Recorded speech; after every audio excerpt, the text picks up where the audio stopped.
नमस्कार विद्यार्थी मित्रांनो, आपण सायन्स अँड टेक्नॉलॉजी पार्ट 2 मधील चॅप्टर नंबर 7 अभ्यासत आहोत, energy flow in an ecosystem.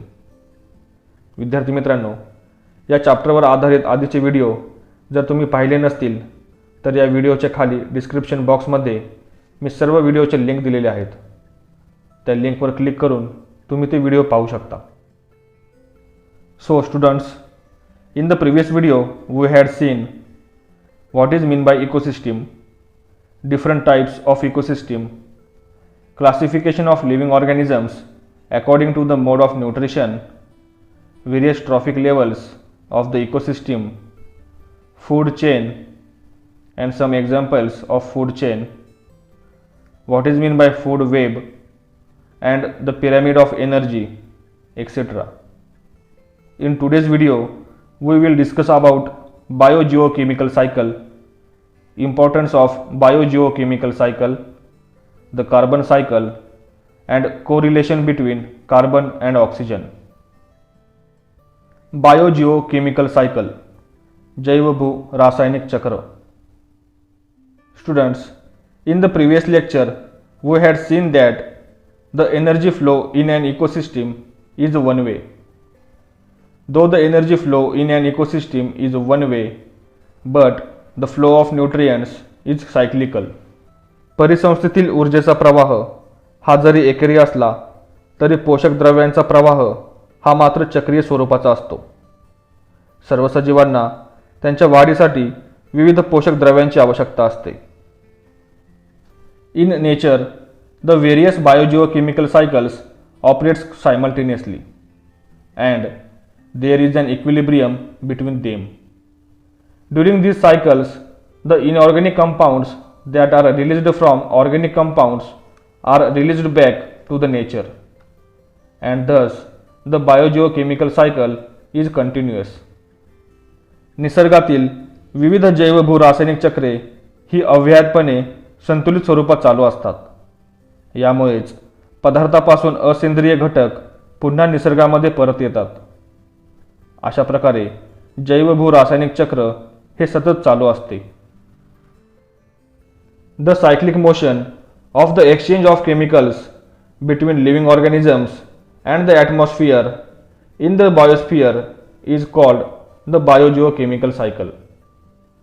All living organisms need a variety of nutrients for their growth. जीवमंडलात सजीव आणि वातावरण यांच्या दरम्यान रासायनिक पदार्थांचे आदान प्रदान करण्याच्या चक्रीय गतीलाच जैवभू रासायनिक चक्र असे म्हणतात. सर्व सजीवांना त्यांच्या वाढीसाठी विविध पोषक द्रव्यांची आवश्यकता असते. Look at this figure. This figure shows the flow of biogeochemical cycles. The interaction between the atmosphere and the environment affects the rocks, soil, plants of the rock and the elements in the environment interacts and mix with the soil. वातावरण व पर्यावरण यांच्यात आंतरक्रिया होऊन शिलावरणाच्या खडक, माती, वनस्पती इत्यादी घटकांवर त्याचा परिणाम होतो व पर्यावरणातील घटकांमध्ये आंतरक्रिया होऊन ते घटक मातीत आणि खडकामध्ये मिसळतात. After that the hydrosphere, atmosphere, environment and the lithosphere interacts with the biosphere and those elements mix back into the atmosphere. There is an interaction between the hydrosphere and the atmosphere. त्यानंतर जलावरण, वातावरण, पर्यावरण व शिलावरण यांची जीवावरणाशी आंतरक्रिया होऊन ते घटक परत वातावरणामध्ये मिसळतात आणि त्या ठिकाणी जलावरण आणि वातावरण यांच्यामध्ये आंतरक्रिया होते. अशा प्रकारे जैवभू रासायनिक चक्र हे अव्याहतपणे संतुलित स्वरूपात चालू असते.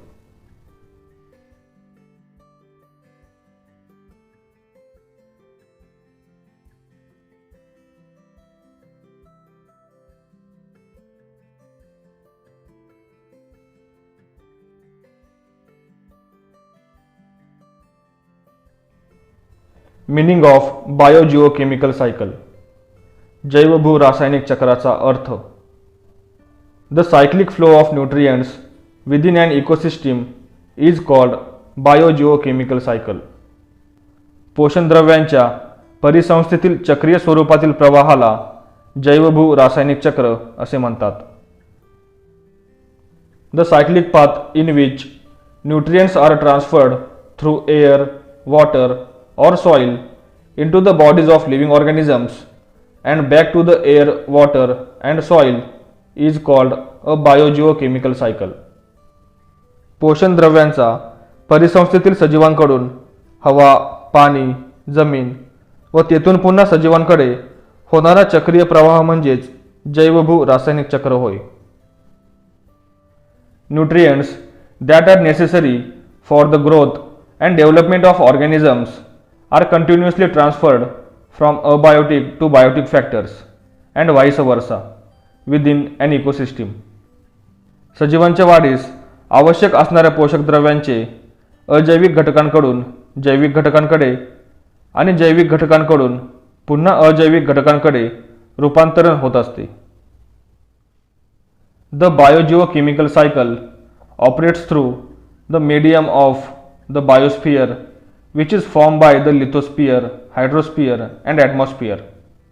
The recycling of chemical, geological and biological sources of nutrients is a complex process and is completely dependent upon the transfer of energy level in the ecosystem. शिलावरण, वातावरण आणि जलावरण मिळून तयार झालेले जीवावरण यांच्या माध्यमातून हे चक्र अविरत चालू असते. या प्रक्रियेमध्ये जैविक, भूस्तरीय आणि रासायनिक पोषक द्रव्यांचे चक्रीभवन हे गुंतागुंतीचे असते. तसेच ते परिसंस्थेतील ऊर्जा वहनाच्या पातळीवरती अवलंबून असते. There are two main types of biogeochemical cycle, that is gaseous cycle and sedimentary cycle. Now we will see the difference between gaseous cycle and sedimentary cycle. Gaseous cycle. The gaseous cycle is found in the earth atmosphere. वायुचक्र हे पृथ्वीच्या वातावरणात आढळते. Whereas the sedimentary cycle is found in soil, sediment and sedimentary rocks of the earth. तर भूचक्र हे पृथ्वीवरील मृदा, अवसाद व अवसादी खडकामध्ये आढळते. Gaseous cycle includes nitrogen, carbon, oxygen and water vapor cycles. Nitrogen, oxygen, carbon dioxide, बाष्प इत्यादी चक्रांचा वायुचक्रामध्ये समावेश होतो. Whereas sedimentary cycle includes soil components like iron, calcium and phosphorus. तर भूचक्रामध्ये आयर्न, कॅल्शियम, फॉस्फरस आणि जमिनीतील इतर घटकांचा समावेश होतो. The gaseous cycle is a speedier cycle than the sedimentation cycle. अवसाद चक्रापेक्षा वायुचक्र हे वेगाने घडते. For example, if carbon dioxide has accumulated in an area, it is quickly dispersed with the wind or absorbed by the plants. एखाद्या भागात carbon dioxide वायू जमा झाला असेल तर वाऱ्याबरोबर त्याचे लगेच विसरण होते किंवा वनस्पतींकडून त्याचे शोषण केले जाते. म्हणूनच सेडिमेंटेशन सायकलपेक्षा गॅसियस सायकल हे वेगाने घडते. The gaseous cycle and the sedimentary cycle cannot be completely separated from each other. वायुचक्र व अवसाद चक्र ही दोन्ही चक्रे एकमेकांपासून पूर्णपणे वेगळे करता येत नाहीत. For example, nitrogen is present in the form of gas in the atmosphere and in the form of compounds like nitrogen oxide in the soil and sediments. Nitrogen वायुरूपात वातावरणामध्ये आढळतो तर नायट्रोजन ऑक्साईड संयुगाच्या स्वरूपात मृदेमध्ये व अवसादामध्ये आढळतो. Similarly, carbon occurs in abiotic form mainly in coal, granite, diamond, limestone, etc. in the earth crust and in the form of carbon dioxide gas in the atmosphere. Generally, carbon is present in plants and animals for a much shorter duration than it is in coal. Carbon अजैविक स्वरूपात मुख्यतः भूकवचातील दगडी कोळसा, granite, हिरा व चुनखडकामध्ये आढळतो, तर वातावरणात carbon dioxide हा वायू रूपात आढळतो. सामान्यपणे दगडी कोळशापेक्षा वनस्पती व प्राण्यांमध्ये कार्बनचे अस्तित्व हे खूप कमी काळ असते. वरील दोन्ही उदाहरणांवरून आपल्या लक्षात येते की गॅसियस सायकल आणि सेडिमेंटरी सायकल ही दोन्ही सायकल्स एकमेकांपासून पूर्णपणे वेगळी करता येत नाहीत. Climatic changes and human activities seriously affect the speed, intensity and equilibrium of these cycles. Hence, various aspects of these cycles are extensively studied nowadays. हवामानातील बदल व मानवी क्रियांमुळे या वेगवेगळ्या चक्रांची गती, त्यांची तीव्रता व संतुलन यांवर गंभीर परिणाम होत आहेत. म्हणूनच या चक्रातील विविध घटकांच्या अभ्यासावर आता विशेष भर दिला जात आहे. Importance of biogeochemical cycle. जैवभू रासायनिक चक्राचे महत्त्व. Plants require water, carbon dioxide, phosphorus, potassium, nitrogen etc. as a nutrients, while animals require carbohydrates, proteins, fats etc. as a nutrients. वनस्पतींना पाणी, carbon dioxide, phosphorus, potassium, nitrogen अशा पोषण द्रव्यांची गरज असते, तर प्राण्यांना कार्बोहायड्रेट्स, प्रोटीन्स, मेद, जीवनसत्वे अशी पोषक द्रव्ये आवश्यक असतात. Producers and consumers after their death undergo decomposition and release elements which mix with the soil. The cyclic movement of nutrients is possible through biogeochemical cycle. The cyclic movement of elements like carbon, nitrogen, phosphorus, etc. continuously occur on the earth. उत्पादक व भक्षकांच्या मृतावशेषातील मूलद्रव्ये, विघटक पुन्हा मातीत मिसळतात. पोषणद्रव्यांचा हा चक्रीय प्रवाह जैवभू रासायनिक चक्रामुळेच होत असतो. अशा प्रकारे जैवभू रासायनिक चक्र हे महत्त्वाचे कार्य पार पाडत असते. The carbon cycle. The carbon cycle is an important cycle in the biogeochemical cycle. The carbon cycle is very important for living organisms. जैवभू रासायनिक चक्रामध्ये कार्बन चक्र हे एक महत्त्वाचे चक्र आहे. कार्बन चक्र हे सर्व सजीवांसाठी खूप महत्त्वाचे असते. From the atmosphere, carbon in the form of carbon dioxide reaches the green plants. From green plants, carbon in the form of food is carried to plants and from plants to animals. From both plants and animals, carbon reaches the atmosphere following a cyclic path. This cyclic path of carbon from plants to animals and from both of these to the atmosphere is called carbon cycle. वातावरणातील carbon डायऑक्साईडच्या स्वरूपातील carbon हरित वनस्पतींकडे जातो. वनस्पतींकडून अन्नाच्या स्वरूपात तो प्राण्यांकडे जातो. वनस्पती आणि प्राण्यांकडून परत वातावरणात जातो. कार्बनच्या अशा चक्राकार भ्रमणालाच कार्बन चक्र असे म्हणतात. The circulation and recycling of carbon from the atmosphere to living organisms and after their death back to the atmosphere is called the carbon cycle. कार्बनचे वातावरणातून सजीवांकडे व सजीवांच्या मृत्यूनंतर पुन्हा वातावरणाकडे होणारे अभिसरण व पुनर्चक्रीकरण म्हणजेच कार्बन चक्र होय. The carbon cycle is continuous on earth. Inorganic carbon molecules undergo biological circulation and recycling through photosynthesis and respiration, which is why the carbon cycle is so important in the biogeochemical cycle. पृथ्वीवर carbon चक्र हे अविरतपणे चालू असते. अजैविक कार्बनच्या अणूंचे प्रकाश संश्लेषण व श्वसन क्रियेद्वारे जैविक अभिसरण व पुनर्चक्रीकरण होते आणि त्यामुळेच जैवभू रासायनिक चक्रामध्ये कार्बन चक्र हे अतिशय महत्त्वाचे आहे. Look at this figure. In this figure, sunlight provides energy to the plants. Green plants convert the carbon dioxide into carbohydrates by the process of photosynthesis. Similarly, they produce carbon compounds like proteins and fats. Then, herbivorous feeds upon plants. Carnivorous feeds upon herbivores.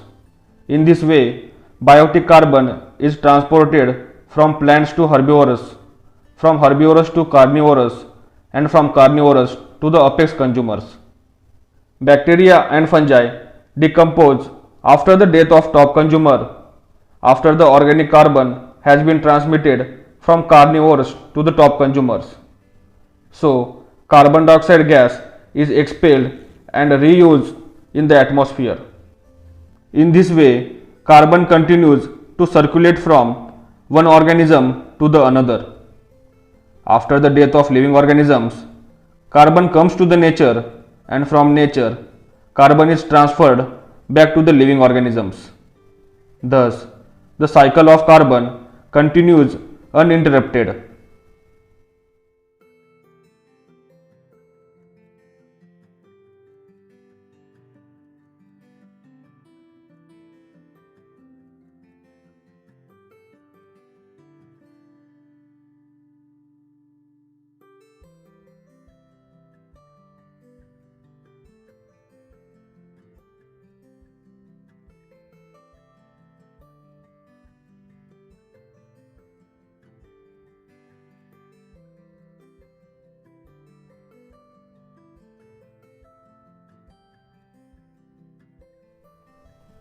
The major processes in the carbon cycle are the formation of carbohydrates by the following processes with the help of synthesis, and then the carbon dioxide is released into the atmosphere. In the atmosphere and water bodies, carbon dioxide is the main source of carbon. Green plants synthesize carbohydrates from carbon dioxide of the atmosphere as shown in this reaction. See this first reaction. Sunlight आणि chlorophyll यांच्या सहाय्याने हिरव्या वनस्पती हवेमधील carbon dioxide आणि पाणी यांच्यामध्ये रासायनिक अभिक्रिया घडवून आणतात आणि यापासून ग्लुकोज तयार होते आणि ऑक्सिजन हा वायू वातावरणात सोडला जातो. During the process of respiration, both plants and animals oxidise carbohydrates and liberates energy along with the evolution of carbon dioxide. Now see the second reaction.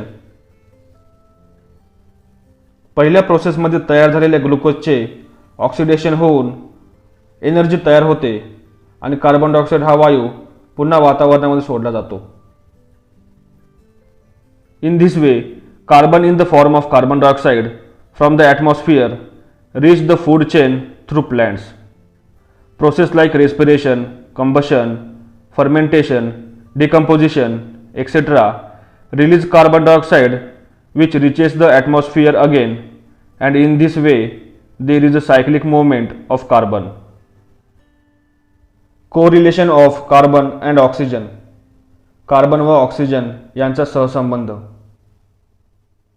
Carbon dioxide is released into the atmosphere through abiotic processes like burning of fossil fuels and woods, forest fires and volcanic activity.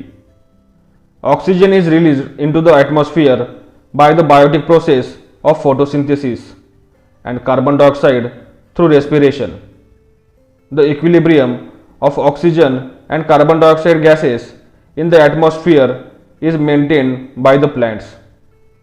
जीवाश्म इंधनाचे ज्वलन, लाकडाचे ज्वलन, one way आणि ज्वालामुखीचा उद्रेक यांसारख्या अजैविक प्रक्रियांमुळे कार्बन डायऑक्साईड वायू हा बाहेर पडतो व हवेमध्ये मिसळतो. प्रकाश संश्लेषणाद्वारे वातावरणामध्ये ऑक्सिजन सोडला जातो, तर श्वसनामुळे कार्बन डायऑक्साईड वायू हा वातावरणात सोडला जातो. वनस्पतींमुळे वातावरणातील ऑक्सिजन व कार्बन डायऑक्साईड वायू या दोन्ही वायूंचा समतोल राखला जातो. Now we will discuss about some questions. The carbon cycle is very effective in the tropical region. Why? उष्णकटिबंधात कार्बन चक्र हे अधिक प्रभावी असते. असे का होते? The carbon cycle is very effective in the tropical region. This is because the temperature is higher in the tropics. Also, due to the high proportion of tropical forest, oxygen is continuously produced through photosynthesis. Moreover, CO2 is also widely absorbed. So, such a temperature makes the carbon cycle more effective. Carbon चक्र हे उष्णकटिबंधात अधिक प्रभावी असते कारण उष्णकटिबंधात तापमान जास्त असते. तसेच विषुववृत्तीय जंगलाचे प्रमाण जास्त असल्याने प्रकाश संश्लेषण प्रक्रियेतून ऑक्सिजन सतत निर्माण होत असतो. शिवाय कार्बन डायऑक्साईड देखील मोठ्या प्रमाणात शोषला जातो आणि म्हणूनच अशा तापमानामुळे येथील कार्बन चक्र हे अधिक प्रभावी असते. Even though the carbon content on the earth is constant, why is there rise in temperature due to the carbon dioxide? कार्बनचे पृथ्वीवरील प्रमाण हे स्थिर आहे, तरीही CO2 वायूमुळे तापमान वाढ का होत आहे? The amount of carbon on earth is constant, but still the temperature is rising due to carbon dioxide. This is because carbon dioxide is the most release gas in the atmosphere. This gas spreads around the earth along with the other gases. Due to the industrialisation, uncontrolled transportation, fossil fuels are used in large quantities, thus increasing the Earth's temperature. This is why global temperatures are rising. कार्बनचे पृथ्वीवरील प्रमाण हे स्थिर असते, पण तरीही carbon डायऑक्साईडमुळे तापमान वाढत आहे. कारण वातावरणामध्ये कार्बन डायऑक्साईड हा जास्त प्रमाणात सोडले गेलेला वायू आहे. हा वायू पृथ्वीभोवती इतर वायूंसोबत पसरत असतो. औद्योगिकीकरण, अनियंत्रित वाहतुकीमुळे तसेच जीवाश्म इंधनांचा खूप मोठ्या प्रमाणात वापर केल्यामुळे पृथ्वीचे तापमान वाढत आहे. यालाच आपण हरितगृह परिणाम असेही म्हणतो. या सर्व कारणामुळेच जागतिक तापमान वाढत आहे. What is the relationship between carbon in the air and the rise in atmospheric temperature? हवेतील कार्बन व तापमान वाढ यांचा काय संबंध आहे? Carbon in the air and atmospheric temperature are closely related. The carbon dioxide gas spreads around the earth along with the other gases. This prevents some of the solar energy rays from being reflected back into outer space, thus increasing the temperature. Due to this increase in temperature, the environment is being degraded to a great extent. हवेतील carbon व तापमान वाढ यांचा जवळचा संबंध आहे. Carbon dioxide वायू हा पृथ्वीभोवती इतर वायूसोबत पसरतो. यामुळे सौर ऊर्जेतील काही किरण बाहेरच्या अवकाशात पुन्हा फेकले जात नाहीत. त्यामुळे तापमानात वाढ होत आहे. या तापमान वाढीमुळे पर्यावरणाचा खूप मोठ्या प्रमाणात ऱ्हास होत आहे.